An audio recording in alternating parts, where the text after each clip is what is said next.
Hello everyone, life lesson চ্যানেলে তোমাদের স্বাগতম। আজ আমি তোমাদের সঙ্গে পঞ্চম শ্রেণীর স্বাস্থ্য ও শরীরশিক্ষা প্রশ্নপত্রটি নিয়ে আলোচনা করব। তাহলে চলো দেখে নিই এবারে আমাদের কি কি প্রশ্ন এসেছে। আজকে আমাদের প্রথম প্রশ্নটি হলো, বিপদ থেকে বাঁচতে পারো ড্যাশ আইন মেনে। এর উত্তর হবে বিপদ থেকে বাঁচতে পারো ট্রাফিক আইন মেনে। দ্বিতীয় প্রশ্নটি হলো, সাইকেল হলো ড্যাশ। উত্তর হবে সাইকেল হলো পরিবেশ বান্ধব। 3 নম্বর প্রশ্নটি হলো, ক্রিকেটে দুটো উইকেটের দূরত্ব হলো ড্যাশ মিটার। উত্তর হবে 20.12 মিটার। আমাদের পরবর্তী প্রশ্ন হলো, ড্যাশ কানে হাঁটা উচিত নয়। উত্তর হবে মোবাইল কানে হাঁটা উচিত নয়। 5 নম্বর প্রশ্নটি হচ্ছে, রাস্তাঘাটে কখনো ড্যাশ খেলবে না। এর উত্তর রাস্তাঘাটে কখনো ফুটবল খেলবে না। এরপরে আমাদের আছে সত্য অথবা মিথ্যা নির্ণয় করতে হবে। প্রথমে যেটি বলা আছে সেটি হলো, বাল্যবিবাহ একটি ক্ষতিকর ও বেআইনি প্রথা। হ্যাঁ, অবশ্যই বাল্যবিবাহ একটি ক্ষতিকর ও বেআইনি প্রথা, তাই এটি হবে সত্য। খ নাম্বারে বলা আছে, রাস্তা পার হওয়ার সময় সামনের দিকটা ফাঁকা থাকলেই রাস্তা পার হতে হয়।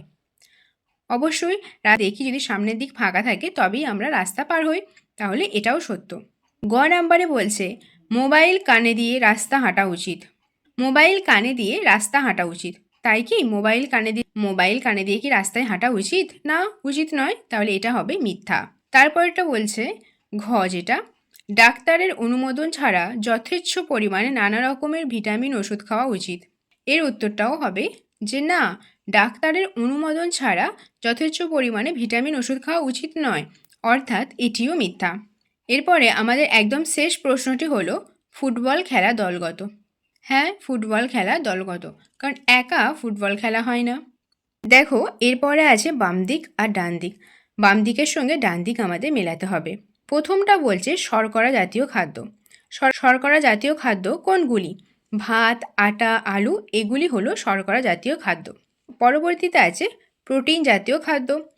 প্রোটিন জাতীয় খাদ্য আমরা কিন্তু সকলেই জানি, মাছ, মাংস, ডিম থেকে আমরা প্রোটিন পাই, তাহলে প্রোটিন জাতীয় খাদ্য হবে মাছ, মাংস, ডিম।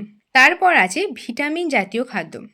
ভিটামিন জাতীয় খাদ্য আমাদের হবে গাজর, বিট, পালং শাক, যত রকমের শাকসবজি আছে আমরা সেখান থেকে কিন্তু ভিটামিন জাতীয় খাদ্য পাই।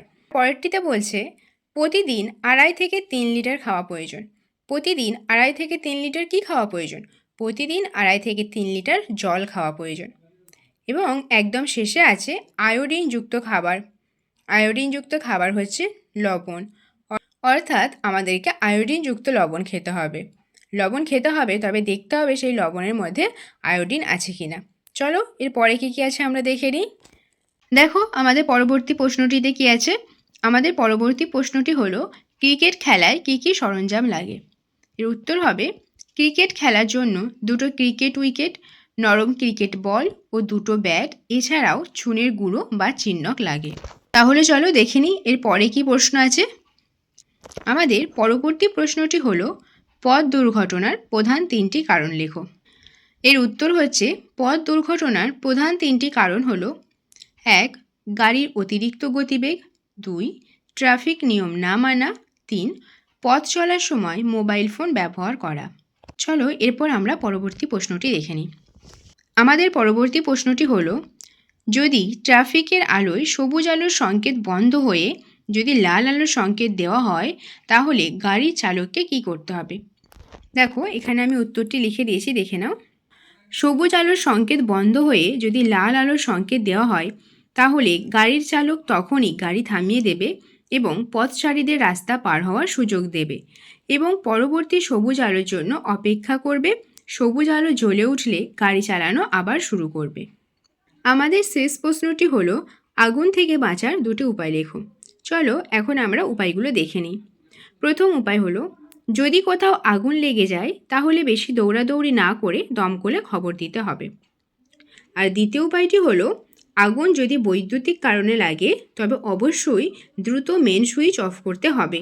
আজকের ক্লাস আমি এখানেই শেষ করছি, দেখা হবে পরের ভিডিওতে।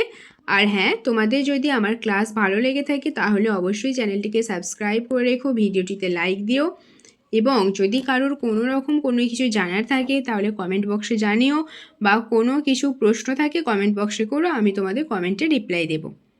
থ্যাংক ইউ, দেখা হচ্ছে পরের ভিডিওতে।